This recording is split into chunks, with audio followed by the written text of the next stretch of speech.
Welcome back. It's now time for your midday sports report. Reggae Boyz head coach Steve McLaren says the team must defend stoutly if they are to get anything from their game against the United States today at the National Stadium. The Reggae Boyz will host the USA in the first leg of their quarterfinal Nations League game, with the return leg set for Monday in the USA. Speaking at the pre-match press conference on Wednesday, McLaren explained the kind of contest he expects. Same as we approach every game. Be organised, be hard to beat, be good on the ball, good in possession. And this game, when I see USA, I see us. It could be a transition game, and we have to transition better than they do. So we have to defend well. So that's what I see. The Reggae Boyz will be without three key players for the game, as Ethan Pinnock of English Premier League outfit Brentford FC and Leicester City's Bobby Reid will miss the game through injury. West Ham United forward Mikel Antonio will miss the first leg through card accumulation.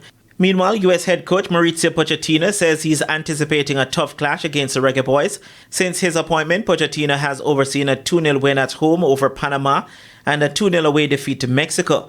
The former Tottenham Hotspur and Paris Saint-Germain head coach says it's important for his team to improve on those performances against the Jamaicans. The condition that we are going to find after in St. Louis, and it is to adapt to the circumstance, to be a team, a solid team that can challenge Jamaica and Kingston is going to be a massive step, improving the mentality, the capacity to be all together, the fight together, the match them in the motivation and the aggressivity.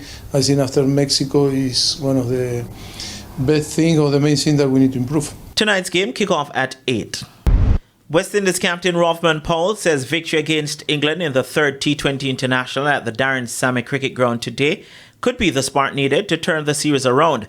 The Windies trailed 2-0 in the 5-match series and will go up against an English team that has only lost once in 5 games at the venue. The Windies have also never beaten the visitors in a T20 game at the Darren Sammy Stadium, with their most recent meeting coming in the T20 World Cup in June.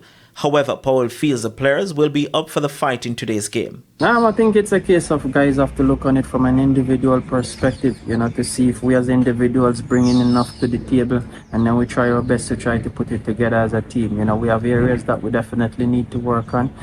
So the guys are in good spirits. We had a good training session today, so hopefully come Thursday we can hit the ground running. The third T20 International goes off at 3 p.m. Jamaica time. And it was another day without a win for Jamaica's two-man beach volleyball team at the FISU Americas Games in Cali, Colombia on Wednesday. This as the team lost both games by similar 2-0 margins. The pair of Shavard James and Ngozi Thompson lost 15-21, 13-21 to Colombia's second team, while they were beaten 21-10, 24-22 by Ecuador. The Jamaicans lost to Colombia's first team and Brazil in their 2 Group B games on Tuesday. And that's it for your Midday Sports. I'm Renato Brown. Thanks, Renato. And that concludes the Midday News Package. I'm Kerry-Ann Simpson. Join us at 7 for Primetime News.